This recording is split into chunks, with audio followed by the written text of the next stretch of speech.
Assalamualaikum warahmatullahi wabarakatuh.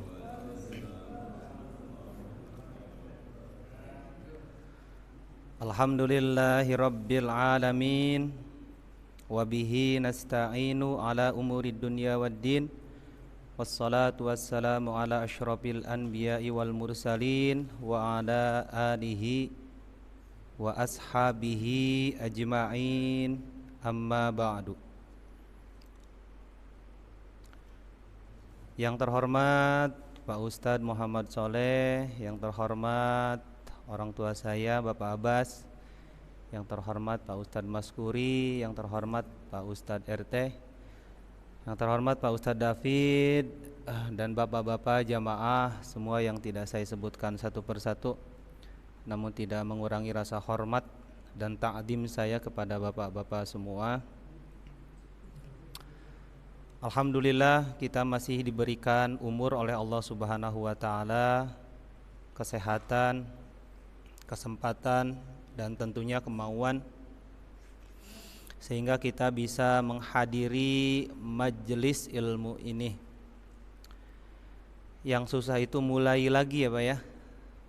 Kita sudah beberapa pekan tidak ngaji, terus mulai ngaji lagi. Rasanya berat gitu. Jadi dinanti-nanti. Pekan kemarin, nantilah minggu depan gitu. Sekarang juga rencananya ntar aja diundur aja gitu kan minggu depan lagi. Ternyata susah mulai itu. Yang lebih susah itu setelah memulai yaitu istiqomah. Baik, Nabi SAW pernah bersabda, "Man shoma Ramadhana wa qamahu imanan wahtisaban." Barang siapa yang puasa di bulan Ramadan dan mengerjakan sholat di siang hari dan di malam hari, iman dan wahtisaban, dengan iman dan ihtisab, ikhlas karena Allah Subhanahu wa taala, kharaja min dunubihi, maka oleh Allah Subhanahu wa taala dia dikeluarkan dari tumpukan dosanya. Jadi ketika seseorang bertumpuk-tumpuk dosanya, Allah Subhanahu wa taala mengeluarkan dia dari dosanya. Kharaja min dunubihi itu adalah keluar dari tumpukan. Jadi kita dibelenggu oleh dosa kita sendiri sehingga dengan puasa dan qiyam Ramadan kita bisa dikeluarkan oleh Allah Subhanahu wa taala dari tumpukan dosa itu. Jadi kita keluar dari jeratan-jeratan dosa kita. Kharaja min dunubihi itu adalah kayaumin waladathu ummuhu, seperti halnya seseorang itu di mana dia bersih kembali sehingga kebersihannya itu disepertikan hari pertama dia dilahirkan oleh ibunya. Itu.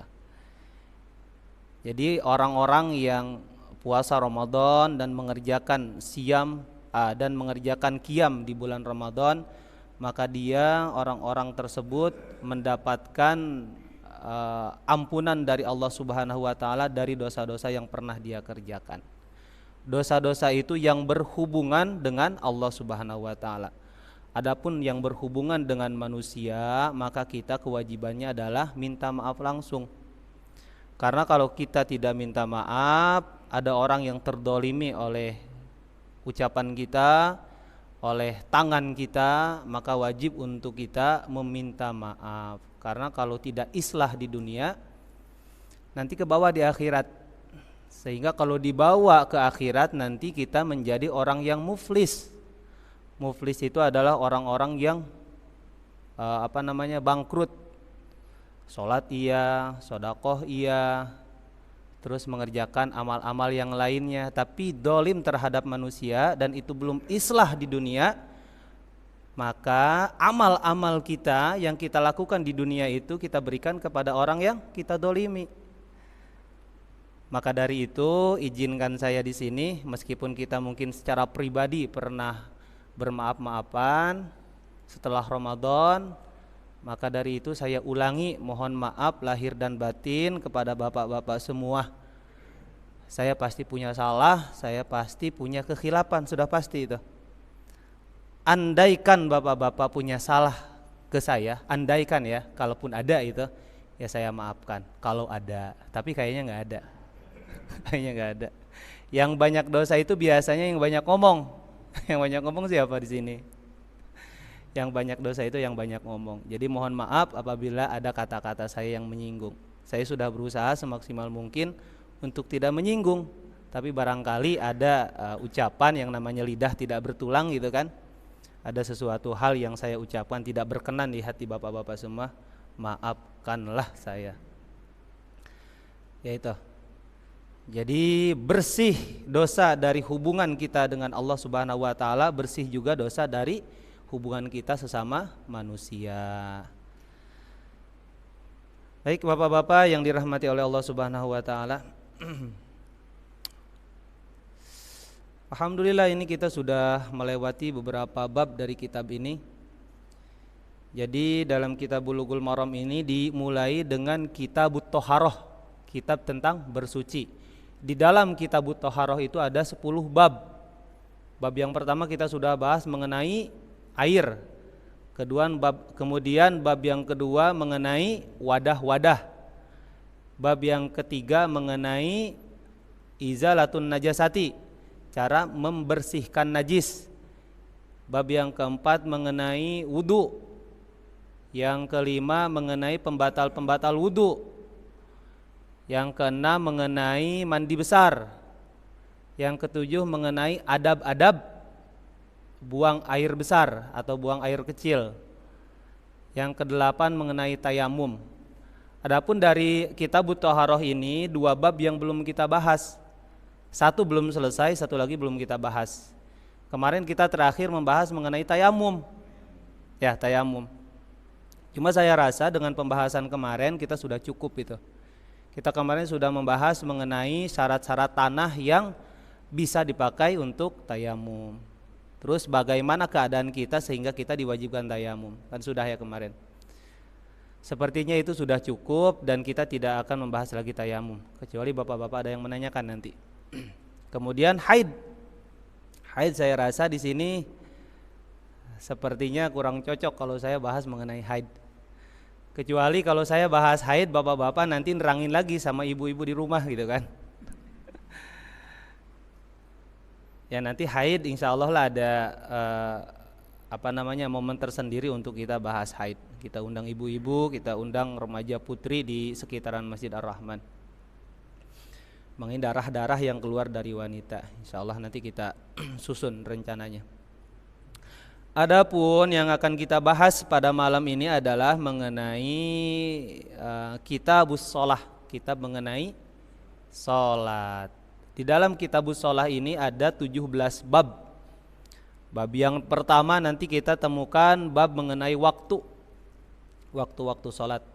Inna sholata kanat 'alal mu'minina kitabam mauquta, itu kan An-Nisa ayat 103. Sesungguhnya salat itu untuk orang-orang yang beriman sudah ditentukan waktunya, yaitu 5 waktu. Kemudian setelah bab waktu ada bab mengenai azan. Setelah masuknya waktu kan kita ada azan ya. Nah, bagaimana tata cara azan yang sesuai dengan sunnah Nabi SAW. Nanti juga dibahas kalimat-kalimat adzan. Apakah kalimat adzan itu Allahu Akbarnya ada 4 atau ada 2? Nah, gitu kan. Terus iqomah nanti apakah Allahu Akbarnya ada 1 atau 2? Nanti ada pembahasan detail hadisnya sahih di sini. Setelah mengenai azan nanti ada mengenai tempatnya sholat yaitu masjid. Setelah itu ada mengenai libas. Libas itu pakaian yang dipakai untuk sholat. Banyak nanti tentang imamah.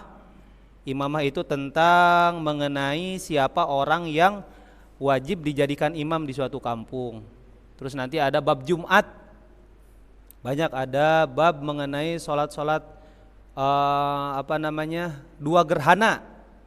Terus ada juga bab mengenai syarat-syarat sholat.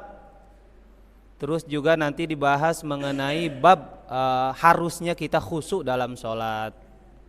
Nanti itu insya Allah kita akan temui dalam kitabus shalah ini.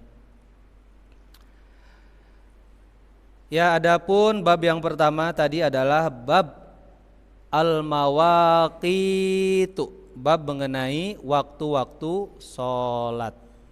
Waktu-waktu sholat ini sudah ditentukan. Waktu-waktu sholat ini sudah ditentukan. Ya, tadi surat An-Nisa ayat 103 kan. Inna sholata kanat 'alal mu'minina kitabam mauquta. Sesungguhnya sholat untuk orang-orang yang beriman itu sudah ditentukan waktunya. Itu kan.